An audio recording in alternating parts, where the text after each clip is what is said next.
dia, turma, tudo bom? É o seguinte, hein? Nós trabalhamos na semana passada com o sistema digestório, falando um pouco da nutrição, falando a respeito de todo como ocorre o sistema digestório, o seu processo tanto químico como mecânico, correto? Então, essa semana nós vamos trabalhar com a respiração, que é o sistema respiratório, ok? Está na página 32 até a página 34. Ok, vamos lá, turminha. Respiração. Então, respiração, além dos nutrientes adquiridos por meio de digestão dos alimentos, o corpo humano também precisa do gás carbônico, do gás oxigênio absorvido durante essa respiração, para funcionar adequadamente esse corpo humano. O gás oxigênio, ele reage com os nutrientes dentro das células. Como resultado toda dessa reação, ocorre a liberação de energia utilizada pelo organismo para a realização de atividades diferentes. No fim de todo esse processo, além da energia, ocorre a produção também do gás carbônico com a água. Essas substâncias são eliminadas do organismo quando soltamos durante a respiração. Mais adiante, nós vamos ver todo esse processo que eu estou dizendo. Tá, vamos lá. Então, e esse processo que eu acabei de falar, em relação do gás oxigênio que é absorvido durante o processo de respiração, e também a produção do gás carbônico e água, nós vamos estar vendo simplificado. Nutriente, mais água, mais oxigênio. Ok, libera energia, gás carbônico. Por isso que eu sempre falo para vocês, desde as aulas anteriores, a importância de você fazer uma alimentação saudável, certo? Por quê? Porque eles misturam com esses outros dois processos para estar liberando energia e gás carbônico. Então, quando você não se alimenta adequadamente, ou seja, o corpo humano, ele automaticamente vai responder aquilo que você ingeriu. Ok, pessoal? Vamos lá mais adiante, tá? Para entender um pouquinho melhor isso que eu estou falando, vamos precisar compreender como que funciona o processo de respiração. Ok, vamos lá. Tá. É formado por um conjunto de órgãos responsável tanto pela entrada como pela saída desse ar no organismo. Então, o correto é a gente respirar pela boca ou é respirar pelo nariz? Ou melhor, é a gente puxar pelo nariz? Então, pessoal, um ponto de interrogação enorme. Ou seja, não, o correto é puxar pelo nariz. Porque o nariz, nós temos pelos e esse pelo funciona como um filtro. Então, ele vai, logicamente, quando a gente puxar o oxigênio, correto? Quando a gente puxar o ar, certo, turma? Ele vai o quê? As impurezas vai ficar tudo aqui, como se fosse um filtro, certo? E encaminhando o ar para o pulmão. Então, vamos lá. Por onde que vai? Olha, puxando inspirando pelas fossas nasais, ou seja, o nariz, que vocês já estão vendo aqui, ele vai passar pela faringe, certo? Laringe, traqueia, e ó, traqueia, esse azulzinho, vocês estão vendo aqui, tá? E os brônquios, que já está localizado dentro do pulmão. Nós temos tanto o pulmão direito como o pulmão esquerdo, certo? Dentro do pulmão, vocês estão vendo aqui, ó, parece um Vzinho, são os brônquios, certo? Dentro do pulmão nós temos os bronquíolos e nós também temos os alvéolos, que eles são bem pequenininhos, mas a gente consegue visualizar através do microscópio, certo? Entre os dois pulmões, nós temos aqui no centro o diafragma, que ele é importante e ajuda nesse processo de respiração, ok? É o seguinte, turminha, tem umas atividades que ele mostra pra gente como a gente deve respirar, certo? E expirar, tá? Isso é muito importante para o nosso corpo humano. A partir do momento que você não faz o processo de respiração correto, muitas vezes a pessoa sente muito cansaço, está com dores no ombro, dores no peito, e é justamente por causa da respiração, muitas vezes, que a pessoa não respira correto, e ela pode sim trazer vários transtornos para a pessoa. Por isso que é importante a gente saber aonde que temos que puxar o ar, tá? Até quando você faz uma atividade física, você tem que se policiar, porque a partir do momento que você começa a perceber, você tá lá fazendo atividade física e você já tá assim, ó, ou seja, já tá faltando ar e você tá respirando errado, tá? Então o correto é você se policiar e puxar esse ar nas fossas nasais, certo? Porque ele vai te ajudar nesse processo todinho da entrada do ar, ok, turma? Vamos lá. Ó, vou parar um pouquinho aqui nessa questão dos movimentos respiratórios para me falar um pouquinho para vocês da importância de estar respirando adequadamente e explicar para vocês até mesmo a questão da entrada, da saída, porque temos que respirar corretamente, ok? Então vamos lá. O ar entra pelas cavidades nasais, correto? Vou voltar aqui um pouquinho, certo? Olha lá, pelas cavidades nasais, onde ele vai ser filtrado e umedecido antes de descer para a faringe, ok? A faringe é o canal que conduz até a laringe, ok? Da laringe, ele vai passar para a traqueia, certo? Que é um tubo que ramifica em 2 canais chamados de brônquios, ok? Os pulmões e os brônquios se ramificam várias vezes, originando assim, então, cada vez mais fininho, como vocês estão observando aqui dentro, que a gente conhece como bronquíolos, certo?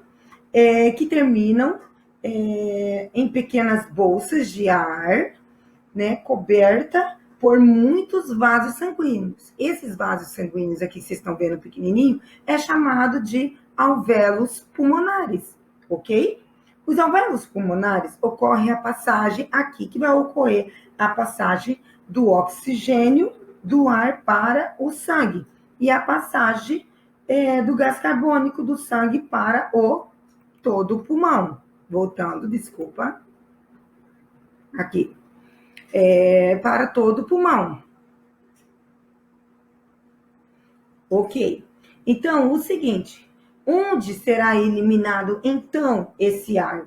Onde que vai ser eliminado? Vamos lá. A entrada de ar rica em oxigênio, como vocês estão observando, que ele passa por todo esse processo dos alvéolos, e a saída de ar rico em gás carbônico. Ou seja, quando ele entra nos alvéolos, ele sai para os bronquíolos. Ou seja, os vasos sanguíneos, ok, turma? Então, o que ocorre? Os órgãos como ao sistema respiratório e digestório, estando isso, eles estão conectados um com o outro, certo? A laringe e o esôfago entre eles dois, entre essa faringe, certo? E entre a laringe, existe uma estrutura, como eu já falei na aula passada, que é conhecida como epiglote. E essa epiglote, ela tem a função de impedir o alimento a descer para o pulmão, certo? Então, o que muitas vezes acontece? A epiglote fecha essa passagem, certo? Entre a faringe e a laringe, impedindo que esses alimentos aqui, ó, bem aqui, ó, tá bem aqui entre os dois, certo? Ele desce, certo? Aí o ar para o pulmão, para não descer o alimento, ok? E forçando-o em direção ao esôfago, como eu já disse em aula anteriores. Durante a respiração, a epiglote mantém a passagem entre a faringe e a laringe, permitindo aqui, ó, o fluxo desse ar circular, certo? Para muitas vezes isso é importante acontecer, para justamente não dar uma parada respiratória no ser humano, certo? Então, é basicamente isso, tá? A importância de você... outra coisa que é importante dizer aqui nesse momento também, a importância de você fazer uma alimentação e você mastigar milhares de vezes, certo? Porque pode ocorrer, você entendeu? De questão de milésimo de segundo, enfim, de muitas vezes esse alimento ir para o pulmão. E assim pode trazer transtorno seríssimo para o ser humano, podendo ele vir até a morte. Tá, ok, turma? Vamos lá. Falar um pouquinho sobre os movimentos respiratórios.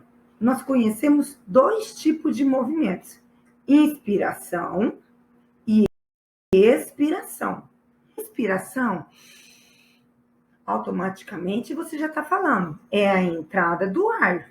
E expiração, se você observar, é a saída do ar. Quando você inspira, você pode observar aqui no boneco que a caixa torácica, ela automaticamente, ela incha, tá? Porque está entrando o ar. Agora, quando você está soltando o ar, você pode observar que a caixa torácica, ela tem a tendência de diminuir o volume, certo? Então, quando respiramos, tá? Essa entrada e essa saída do ar, esses movimentos dependem muito dos músculos intercostais, localizado, ou seja, entre a costela e o diafragma, certo? Então, que fica bem localizado no músculo abaixo do pulmão. Vamos supor aqui que seria o pulmão, certo? Então, durante esse movimento de respiração, esses músculos, eles automaticamente, eles vão contrair, porque você inspirou, e a partir do momento que você relaxou, o que vai acontecer? Ele vai expirar. Então, permitindo assim, inspirou, a entrada do ar, ele contraiu. Expirou, certo? Ele relaxa e vai liberar esse ar. Ok, turma? Vamos lá. Assim, a expiração, o diafragma, então, se contrai, movendo-se para baixo. E os músculos intercostais contraem-se, ou seja, levantando as costelas. Por isso que você está observando, aqui parece que tem um inchaço, mas é porque ele se contraiu, ele estufou, correto? E esses movimentos faz parte com que a caixa torácica, a tendência dela é se expandir, ok? Permitindo assim a entrada do ar, ok? É como se fosse um exemplo básico para a gente poder entender. Pega um balão e você observe esse balão. Balão de festa. Quando ele está natural, a gente pode imaginar que ele está expirando, liberando esse ar. Quando você enche o balão, é como você estivesse inspirando esse ar. Você está enchendo o balão de ar. Se você soltar o balão, o que vai acontecer? Não vai sair esse ar? Então, é o mesmo processo que ocorre em relação ao pulmão, quando você observa a caixa torácica, ela se contrai. E quando ela se relaxa, é como se você estivesse soltando o balão para sair esse ar. Ok, turma? Vamos lá, continuando. Já na questão da respiração, voltando um pouquinho aqui, o diafragma dos músculos intercostais, ele geralmente relaxa. Por isso que ele vai abaixar o seu volume, ok? Então, fazendo com que a caixa torácica diminui, ele permite a saída desse ar, tá? Então, como vocês estão observando aqui, nesse desenho, você pode observar que aqui ela se contraiu, porque aumentou o volume, ou seja, o ar entrou. E aqui ele expirou, porque saiu esse volume de ar, tá? Para fora do corpo, ok? Vamos lá. Um esqueminha dos movimentos aqui que eu acabei de falar para vocês em relação de expiração e de inspiração. Vamos lá. Observando novamente o esquema aqui, tá? O processo de inspiração, aí, ó, o diafragma se contrai, foi tudo que eu falei para vocês, tá? E leva as costelas, ó, num volume da caixa torácica. Os pulmões tender, certo? E a pressão dentro diminui relativamente essa pressão atmosférica. O ar entra nas vias respiratórias até chegar ao pulmão, ok? Esse é um processo de inspiração.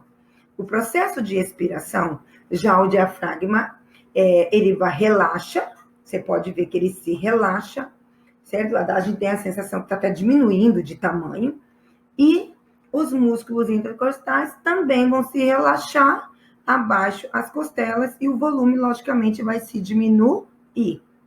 Os pulmões se contraem, a pressão dentro dos pulmões aumenta relativamente à pressão atmosférica. O ar encontra nos pulmões e sai para o meio exterior, passando pelas vias, logicamente, respiratórias. E você observando aqui, você pode muito bem ver aqui, ó, esse tracinho aqui, ó, o diafragma, ele inspira, quando ele inspira, ele tem o que vai acontecer? É parecido com um cano, certo? A tendência dele é ele se contrair, ele aumentar esse volume, certo? E aqui no caso é ele relaxar esse volume, ok? Tá. Ok, turma? Eu queria falar um pouquinho para vocês como que funciona o processo do soluço. O que é o soluço? Então, o soluço trata-se de uma contração involuntária, ok, turma? É bastante frequente nos termos que a gente conhece como soluço. Soluço, eu estou soluçando, certo? Às vezes, de repente, o soluço começa e existe várias receitas de simpatias, certo? Para curar o soluço. Mas, afinal, gente, o que é o soluço? Certo?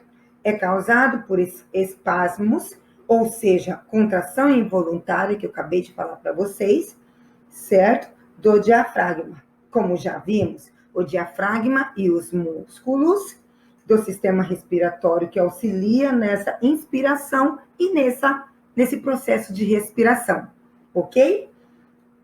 Ele se move para baixo quando inspiramos e para cima quando nós expiramos, certo? O nervo que controla o diafragma é chamado de nervo frênico, ok, turma?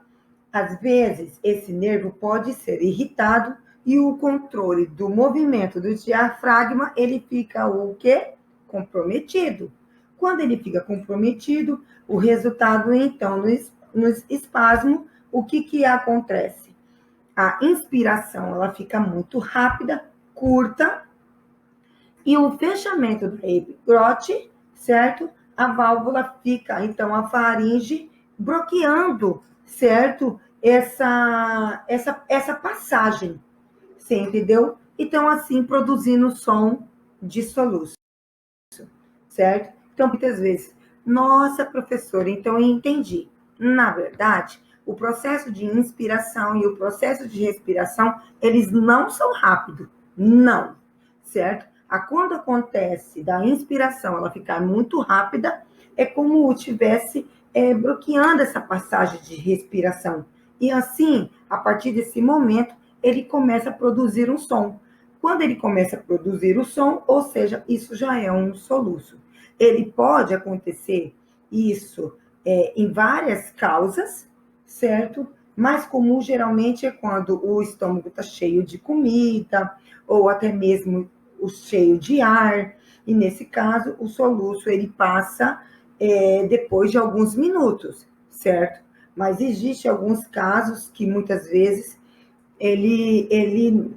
né, você pode fazer várias simpatias que ele não acaba tão fácil, porque aí a inspiração está bastante rápida. Então, por isso que ocorre esse som. O que você tem que fazer, então, certo? É controlar a respiração. Porque a partir do momento que você controla, certo? Então, você ameniza a questão do som, que a gente conhece como soluço, ok? Aqui nesse textinho, eu passei para vocês, porque aqui fala o seguinte, a mesma coisa que eu falei anteriormente, mas só que aqui embaixo fala, o gatilho causador do soluço é desconhecido, mas envolve as vias neurológicas, formando o chamado arco reflexo, tá? As vias completam o diafragma e o nervo que é responsável pela essa intervenção de grande parte das funções digestivas, denominado difago. Especialistas não definem qual é a importância fisiológica do soluço, mas se acredita que tem relação com as atividades respiratórias antes do nascimento, ok? Então, ele acredita, isso não é confirmado, são teorias, ok, turma? Tá. Turminha, eu espero que vocês tenham entendido, certo? Qualquer dúvida, eu estarei aqui no meu período de aula, né? Para tirar todas as dúvidas de vocês, pode perguntar, se questionar, tá? Que vou estar aqui sempre à disposição, tá? Depois dessa leitura que eu quero que vocês façam novamente, tá? Além da explicação que eu acabei de falar para vocês, eu quero que vocês façam a leitura, tá? Da página 32 até a página 34. Na página 34 já inicia uma atividade, tá? Que é exclusivamente sobre o soluço. E depois vocês já entram em seguida na página 35, fazendo as atividades do sistema respiratório, tá? Ela vai até a página 38 do livro, certo? A página 38 do livro, ela tem uma leitura super gostosa, fala todinho o processo, assim, um resuminho muito bom em relação tanto à digestão e tanto ao sistema de respiratório. É interessante vocês lerem, tá? Frisar um pouquinho para poder fazer todas as atividades. Ok, turma? Boa sorte, bom estudo, tá? E eu tô aqui mandando um grande beijo para vocês, tá bom?